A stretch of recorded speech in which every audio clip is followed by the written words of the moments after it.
It's That's Lit with Yeah. me, Shazzy D, and I've got another exciting episode for you today. Joining me on the show is visual artist Emmanuel Asante. Emmanuel, welcome to the show.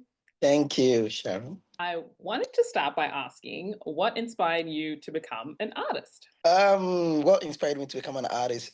I would say number one is my high school teacher.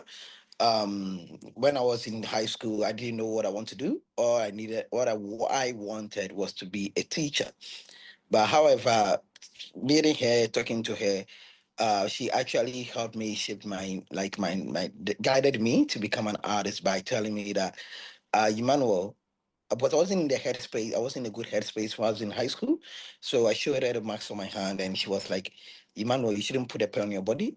You should put your pen. You should put a pen on the canvas." And everything changed, and that's why I decided I'll become an artist. And when it comes to career wise, I told her that I've heard many rumors that artists don't make money and artists there's lack of employment. And she was like, "Shush, Emmanuel, just go into the arts. It's a very big industry. You go into it and you'll be surprised in what it's had for you." And that's why that's what made me become an artist. And so you do art with a whole variety of mediums. So you do acrylic painting, you do with pens, with pencils, even like African fabric as well.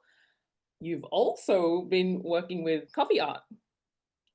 How did you get into doing coffee art? Yes, I go into coffee art because I'm part of a group called Refugee Art Projects, and the CEO or the founder, 15 years ago, used to go to Villa Wood Center, at the detention center, and he usually go there to visit them and sometimes offer some art therapy for them. But as time went on, they changed the policy that no one should bring art materials in there. So one of the people that he normally talks to was like, "Why don't you use coffee painting, coffee that we drink as art materials, or to use as art therapy?" And then that's how it started off. So when they got released and they created this refugee art project, I was part of it. And I saw that it was sort of like a culture thing in the group. And I said that they should teach me. I'd love to learn this technique. And that's how I came about the coffee painting. Yeah, and you do so many incredible like artworks. I've gone through like your Instagram page, and one of my favorites is the recent one you did of Olandria from Love Island. Do you just kind of see people, anywhere and just get inspired to kind of just, paint them? Yes. So most of the times, I find it very good. Like when I'm painting coffee, it suits most people with dark skin color or tone because it gives me many variety. But with pen, mostly because of it's lighter and it's hard to erase, you can't make mistakes. Mostly, I intend to draw people with fair skin color in blue because of so that's why I got my inspiration when I'm choosing a reference from. Interesting. Okay, that's pretty cool. Do you have a favorite art style or art tool? Wow. Yes. So my favorite art style will be either impressionism or art nouveau. I haven't done impressionism I don't think I've done impressionism in a while. I intend to mix impressionism art style in art nouveau kind of style. But my artwork, yeah, I'll say it's more of impressionism. Yeah. And what is it about art that you enjoy so much? Oh, to me, I feel like art is a platform that has no restrictions. You can be who you are without feeling restricted, or it makes you feel alive. You can start to paint colors alone. You'll be classified as an artist. You can draw human beings, you can draw animals, and there's no judgment whatsoever. So that's why I love art so much. And you don't just, create art, you also have workshops where you facilitate and you get other people to come in and also, do some painting. How did you get started in that? Wow, yes. So when I first came to the country 11 years ago, I was 19 years old, and I was trying to look for a job. I couldn't get a job because doing going to high school and looking for a job at the age of 19, mostly I was then I heard that stores or they always employ people who are under 15, 16 because of Yeah, the payment rate.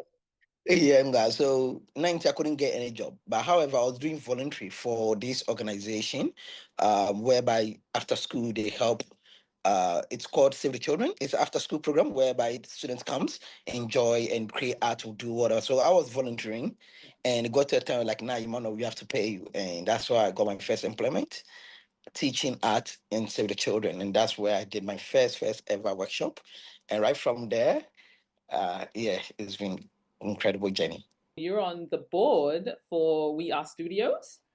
Can Yes. you tell us what the organization is about? So yeah, we as Studios is a 100% disability-led organization, and our goal is to help artists with disability to get equal opportunity, just like able artists will get.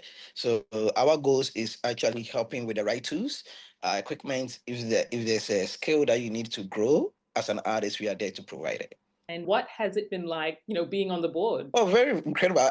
A lot. I've learned a lot because if you're an artist, you might feel like drawing and creating is the only thing as being part of. But being part of the board, you get to see the admin side of things, you get to see the finance out of things, you get to see the grant writing out of things, you get to make decisions, tough decisions. That's one of the most, I never thought that you have to make decisions that's going to be like, it's like a leader, the decision you make affect everyone. So you have to have a lot of critical thinking in making decisions. So that's something that I learned, which I'm very proud of. Do you kind of feel like it's almost like a full circle moment from when you started, learning how to do art in school to kind of now being on a board and kind of seeing, like, overseeing these kind of big decisions? Hmm. You were also recently, I think it was last year, on the Portrait Artist of the Year ABC program. Yes.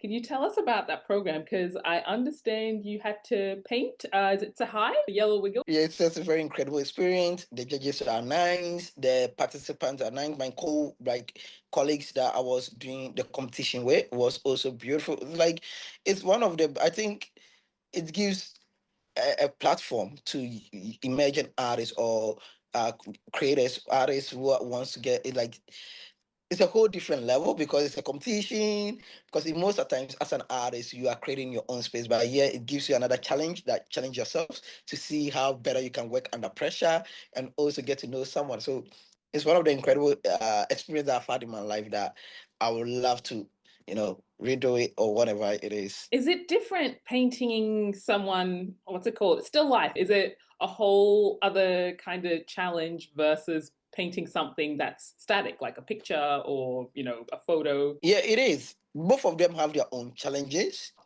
Because the human our eyes see a lot better than the iPhone camera or the camera. Yes, unless you have like a raw quality camera, then that's a different story. But our eyes better. So and then again, the decision makings, like being an artist, is all about decision making and what to let it in and what to take out. Like so, in the eye, you get drawing from life.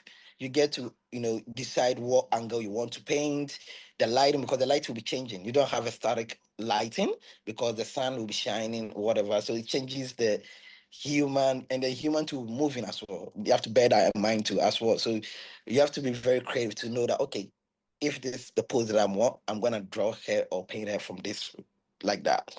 So that's another form of training. With photo, you take the photo, it's giving you some of the shortcuts. It's static, the facial expression is there. Yes, the lighting, everything is spot on. You have it there. But the thing is like getting to make decisions, like the decision making there is a little bit limited in terms of the lighting, how what you want people to see and stuff like it's just as it is, as it is. Yeah. What have people said to you after they've been to one of your workshops? Loved it. People are surprised because most of the time the materials I use are day to day in life materials, where like people you wouldn't think of like oh can a pen can someone draw in pen does it make mistakes wow like how many pens does he use did he use a lot of pens or just one pen like it's the questions go like the wildness coffee. I only drink coffee. I can never paint. It looks so real. Are you sure it's coffee? Can I touch it? Can I feel it? Does it smell like it? All these questions, the bewilderment. Also, yeah, uh, that's some of the statement that I get, and that touches my heart. And one of the one that have become a profound thing for me that touches my heart a lot is the impact the workshop does on people. I especially in schools or working in places like juvenile centers, that when people come out, transformed their life. They're like, oh, if someone like this has become sort of like a mentor to guide me there, then I think I can also be like him. And to be honest, I've had two testimonies where students had venture who has didn't like art, but after coming to my workshop, they are now high school teachers. They are now taking art careers. Yeah. That's incredible to really inspire someone, or a few people now to really like Yeah. just go for it and that's the thing. It's kind of like if you've never really tried something, if you don't try it, you Mhm. won't know if you like it. Wonderful. So it's always Yes. really good to give it a shot. Mm. Now, you've had your art in exhibitions, you've had murals, even I believe it was like Blacktown Library had some of your artwork, yeah, featured on it, which is incredible. Is there anywhere else you would love to see your artwork? If there was like a dream location? Outside Australia, I would love my work to be because I feel like Australia, like New South Wales and Melbourne, and like Australia, I've had my works in many big places. So I would like to know what's like outside Australia. Have my work exhibited. I've had my work exhibited, like a PowerPoint exhibited in Mexico Oh, for a wow, uni student. Oh, yes. that's cool. And and I also had sort of like a journalist, like also from Germany, who also exhibited some of my work, had an exposure in Germany as well. So, but I would like to see in other places articles as well. Yeah, for sure. International, just bigger and better. Yeah. Or even a collab in Africa, some prestigious African gallery would be. Mwah. Yeah, that would be good because you're originally from Ghana, right? Yes. Yeah, it's like how cool would that be? I mean, not just Ghana, but like in any other country to have your work featured, that would be Yes. pretty cool. And now what about your family? Speaking of home, speaking of, being Ghanaian, what do they think of your, success in the arts? Oh, they love it. Mom is really, really proud. My sister is also proud. Like, I think the women in my family are very proud. Great. Oh, fantastic. Now, Yes. what is next for you? Do you have any exciting projects coming up? Yes. So I'm working towards my first solo exhibition, which is yet to be announced, because I'll be painting 30 African women, and it's called Beauty in Black. Yes. And it's all about celebrating. So the Beauty in Black is a project that I've embarked on, which I come from a matrilineal lineage, whereby woman is seen as the highest of the family. So if you marry into my family, the children, the culture, everything belongs to the mother. As yes. So, as a way of celebrating, and the woman has played a very incredible role in my life. My grandmother, my mom, and my little sister has shaped who I am as a young man, taught me the values of how to carry myself as a young gentleman. So, in order to celebrate all African women, especially in Australia, I've decided to do the scholar whereby I'm just gonna pin them and then celebrate them, because I feel like the African woman is a little bit, they don't get a lot of exposure when it comes to the whole industry, whether entertainment, business wise. So I feel like this opportunity to celebrate womanhood as a whole. That's awesome. And it's a call out, so you're still getting more people to participate? Yes. Okay, so if you're listening, check it out to see if you're interested in participating. Check out more on Emmanuel's Instagram page, right? Yes. What advice would you give to someone who is interested in becoming a visual artist? I would say don't be scared. I know that it's like it's a sort of like a tough industry, but don't be scared of what people tell you. If you have a deep sense of calling or a deep sense of duty to art, please follow it. And I tell you, there's so many career opportunity in the arts. And I know, especially coming from my background where I have no one in my family who is an artist. I'm the first generation artist in my family. And I know artists is known to be for the lead. You have to have money or know someone in there. But I tell you, if you have the passion and you have the talent for it, the right people will come for you, and you'll be surprised where art will take you. Emmanuel, it has been such a pleasure having you on the show. Thank you so much for taking this time to talk to me. Oh, thank you too. It's my pleasure. The pleasure is all mine. And thank you for tuning in for another episode of That's Lit. If you enjoyed this episode, make sure you give it a like, subscribe to my channel, or leave me a comment. And make sure you go check out more of Emmanuel Asante's work. Thanks again, and I'll catch you in the next episode.